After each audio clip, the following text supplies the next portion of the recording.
I've been up since 4:30 a.m. I've been thinking about this show.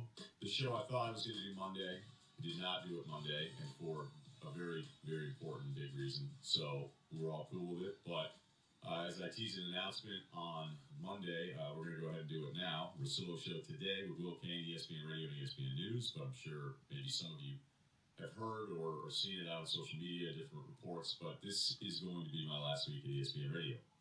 I've been in this slot for over 8.5 years, and I'm pretty proud of that because in the beginning with Van Pelt, a lot of people didn't want me sitting next to Van Pelt, and now I am here 8.5 years later, so I'm happy about that. I'm going to give you the truth. I try to give you the truth in literally everything we do with this show. When it's sports takes and I have some information, hey, this is what's going on, doesn't mean I'm right all the time, but this one I'm absolutely right because I'm the one in the room, and it's my career, and it's my future. And I think for the sake of me and ESPN, I just want everybody to know exactly what happened. And it's fine, and everybody's cool with it because it's the truth, and it's okay. Sometimes the truth can be dangerous. It isn't here. Here's the deal. I have been here, like I said, 8.5 in this slot. I wasn't sure I wanted to move slots. Personally, I felt like I wasn't maybe growing the way I wanted to grow, and that's okay. I can be wrong there, and some people could disagree with me. Not a big deal. The way my contract works is if I was going to move the slot, then I could talk to them about, like, okay, well, if I'm going to move again with Will, we're going to do 3 to 6. You know, especially with everything that a lot of people at the company had to go through earlier this year. I just said, you know, is there any way we can talk about an extension? ESPN said, absolutely, we'll do this. And I was offered an extension, and it was the same money that I make now. And, you know, in the grand scheme of the way the world works, it's a lot of money, and I get that, but my days are going to be different. I was going to be in here on NBA hits for SportsCenter. I was going to be here like 10 hours a day. I don't have a lot of the life now. I don't really have any balance. I'd be lying if I told you I've been super happy lately. And I know people that know me really well here, I don't think they're entirely surprised by this. So it would have to be something where I felt like I was also growing creatively outside of ESPN Radio, some other entity, something else with television where I'm going, hey, I'm really, really growing here. And when I'm 45, I'm going to be at this level. I don't know if that was going to happen, and maybe I'm making the wrong call, and maybe somebody in management's making the right call and saying, you know, we're not sure. So that, and again, guess what? All of this is okay. It's been super amicable, believe it or not. And the cool thing about this is that, you know, basically it's like, well, if I can get more money, then I guess maybe I'll suck up these 10-hour days. And we're like, no, you know, we're making a commitment to you. We're staying. Let's see how 3 to 6 goes. And we all just kind of looked at each other and said, it's okay. It's okay. I'm going to say no. And they're like, that's fine. You can bounce. And the cool thing that we've done, because as the ratings have come out for this fall, and something I can't tell you how proud I am of this, is when I look at the 4 digital properties, and it goes Dan Levitard 1, Mike and Mike are PTI 2, the other one is 3, and it says Ryen Russillo 4. Do you know how much that means to me? That many people listen to the show and all the different versions that we've had with Scott, then me, then Danny, then me, then Will for some of the days, and the things we've done on Fridays. Like, we have put this together with the staff, with Cerruti, with Michelle, the staff prior to that. Cerruti's had to jump in the producer chair a couple different times. I am so freaking proud of that number with all of the moving parts that we've had on just this little slot here from 1 to 4 for that long that I've built. And all of you that have listened and watched, that I feel good. I feel like I've done something great. And there's this other itch that I want to get to professionally, and I want to move. So that's kind of where I'm at. I've only lived in New England my entire life. And the cool part about this, because work and myself, we've all talked this out. I'm going to do a podcast because I'm still under contract until August, September. Van Pelt's still not giving up. Van Pelt's like, Jay, just do the podcast, move out to Manhattan Beach, and then we'll talk to you at the end of the summer. I don't know if he's in charge of that. But a lot of times when your run is over or your job is over, what that is, it's a weird thing. People get mad at each other. That is not the case right now. I'm cool with it. I'm having, I'll admit, moments where I'm in the car being like, are you seriously going to do this? And every moment of fear is trumped by a moment of excitement that I have about what I'm going to do next. And it's kind of an awesome feeling, even though it's unsettling. But I got to tell you, like, I almost feel like I have to force myself to do something different. I'm forcing myself into change and the unknown. And I kind of like it. So for Will, he's going to be doing 3 to 6. And I want everyone to understand that this is a dude that I've enjoyed working with a ton. It is very simple. I asked for a new deal. It was a fair deal. I get their point. I just said no, and that's where we're at now. It's a young samurai, I smoke a spliff in the cut, then I pass a line to my bro. No fuck with my flow. Couple bad bitches in a cup of that tro. So it's just THC.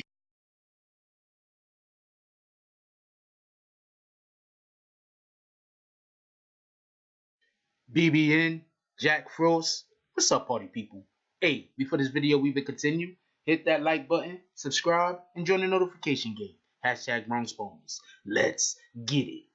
Alright, this is just an update on the Ryen Russillo situation. For all that don't know, he supposedly got in trouble for some extracurricular activities, and now it seems like he's being pushed out of ESPN. But as you heard from his own mouth, he said he's not actually being pushed out. But I haven't actually read this particular article yet. As usual, I read it with y'all. But this is how it does work in the business world. Like when you got a job somewhere, right? You haven't actually done anything for them to get rid of you, but your contract is up. They want you to leave. What they do is they offer you more work for the same money. You understand? That's what they do. They say, okay, we got you doing, X amount of hours or whatever the case is. You know what I'm saying? Or you got to produce X amount you have to have X amount of production, right? So what we're going to do is we're going to up your production. You need to now produce, 50% more production, but we're going to give you the same amount of money and you're going to have more responsibility. This is what they do when they want you to just say, you know what? I got to go. I can't take this. This is what the business world does. That's how they fire you without actually firing you. You understand what I'm saying? Because what that does, if you do accept it, is it's moving backwards. You understand what I'm saying? Like it's hurting your progress. Like if you try to go somewhere else to another employer, they're gonna see this. You understand what I'm saying? And it's gonna hurt your ability to be, treated fairly in other places. So it's just a bad look for Ryen Russillo right now, as far as that is concerned. So let's get to the article. Ryen Russillo's time at ESPN Radio will end this week after ESPN made an unexpected announcement Wednesday about the long-time host's departure. Russillo will contribute to an ESPN podcast through 2018, but his show, the Ryen Russillo Show, will air in the final time on Friday during Wednesday's edition of the show. Russillo ended up on his sudden exit. Opened. Why did I say ended? Russillo opened up on his sudden exit from ESPN, thanks to the Big League for sharing the video. He explained how he felt and what he was going, how he was going to grow in his current role and needed balance in his life. Okay, now, if you notice, what basically happened was they said, look, man, we're going to take you off of the big show. Anything on TV is considered the big show. The podcast is obviously hustling backwards. And we're going to move you to a podcast somewhere. Like, people got to actually search you out. This could be done for two reasons. One is, let's say his podcast absolutely blows up. They could just be hoping that all of this negative stuff that's surrounding Ryen Russillo at the present time dissipates. Like if all of this, the witch hunting stuff, I'm not even gonna call it witch hunting because a lot of these dudes is acting inappropriately towards these women and they need to be held accountable. And I'm pretty sure that there's women out there acting inappropriate towards women also and men also. And men, there's tons of people acting inappropriate to all genders. That's my point. So, like this, it's not really a witch hunt. The problem is that it's so prevalent that, sometimes we might have, and I'm not saying this is the case here.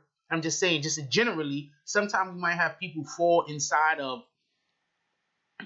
get swept up in the rush that isn't necessarily involved in whatever. But, I'm not saying he isn't. I don't know his particular situation. I know only what's being reported about any of these individuals. I have not been in no one's home. I don't have any freaking surveillance equipment set up anywhere. You know what? I need to set up surveillance equipment in my own crib. Like everybody. That's what people need to start doing. Everybody should have surveillance equipment set up in their own damn crib. That's facts though. Anyway, here we go. Here's the deal. I've been with like 12. Well, we heard him say that. That's basically what he said verbatim. And one thing that I have to say about what Ryen Russillo said, that kind of stood out is he said he sits in his car and basically he has reservations about the decision that he makes, but he's also feeling excited and yada yada, this and this and that. That's called anxiety. For everybody that doesn't know, that's called anxiety. He feels anxiety. You understand what I'm saying? This is something that they're forcing on him. This is not something that he is actively pursuing. That's my point. So, and let me give a bro hug. Let me give a big shout out. Let me give some dap.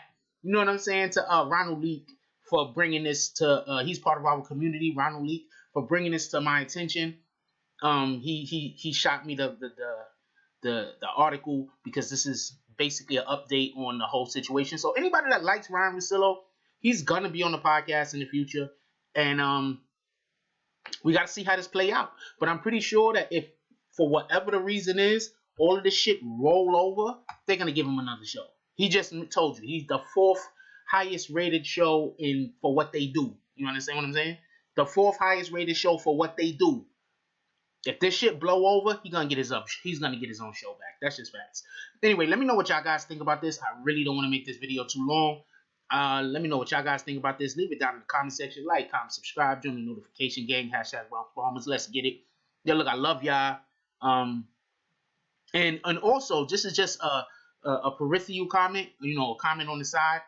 Make sure that don't feel ashamed to speak out. You know what I'm saying? Like, if and this is not an indictment on Ryen Russillo. I don't know his situation, but don't feel ashamed to speak out if somebody sexually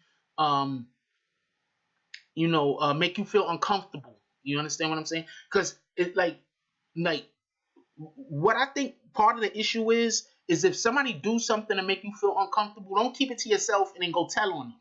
You let them know right at that moment, because sometimes people just do shit and they're not doing it on purpose. You know what I'm saying? Well, you got douchebags that they want to make you feel uncomfortable.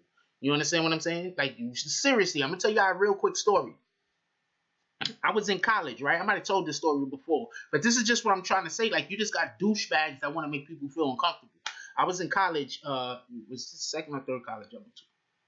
Anyway, I was in college, right? At the time, it was Bronx Community College, actually. Yes, I went to a community college. What up? You want to fight about it? So I was in Bronx Community College, right? So I was sitting in class, and it's a really, really long story, so I'm just gonna break it down to the basic facts. So I was sitting in class, and there was some dude sitting on the other side of the room, and I had my head in the other direction. And I'm talking to this cutie. She looked just like freaking Gina from Martin, big forehead and all. She was a cutie. So I'm over there and I'm talking to her and I'm trying to chat her up because I'm trying to get her number. You know what I'm saying? That look a lot.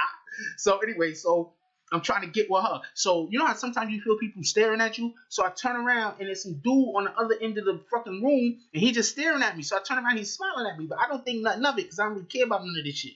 So I turn back around and I'm hollering at shorty again, and then my reflexes just made me turn back around. And when I turned back around, the motherfucker winked at me and licked his lips. I jumped up. I said, "You do that shit again, man, I'm gonna fuck you up." Why? Don't try to make me feel uncomfortable. You understand what I'm saying? You know I'm not with that shit. You know I'm not with that shit. Don't try to make me feel uncomfortable. You understand what I'm saying? You try to make me feel uncomfortable, nigga, I'm gonna make you feel uncomfortable. Now what? So I told him whatever I said, yada yada. He jumps up out of his seat, talking crazy. Anyway, break it down. Dude tried to snuff me. You know what I'm saying? And he ended up getting his ass fucked up in the middle of the classroom. You understand what I'm saying? Truth be told, I had to stop going to that college. So anyway, I got my degree from somewhere else. But that's not the point. The point is, we're not supposed to be out here trying to make other people feel uncomfortable. You understand what I'm saying? Like, that shit ain't cool. Whether it's men, whether it's woman, you're not supposed to be out here trying to make people feel uncomfortable. You know, stuff can happen, you know. Anyway, leave it down in the comment section, man. I want to know what y'all guys think about this Ryen Russillo situation, anything else we talked about. But I gotta go. Like, comment, subscribe. I love y'all. Keep each other safe. Don't make people feel uncomfortable. And that's all I got on this one. I'm out. If you like this video, please hit the like and subscribe button. If you would like to help dictate the direction that this channel takes, please leave a comment. All comments are appreciated, whether positive or negative. Thank you very much and enjoy your day. And remember, positive thoughts cause for positive things to happen. Let's get it.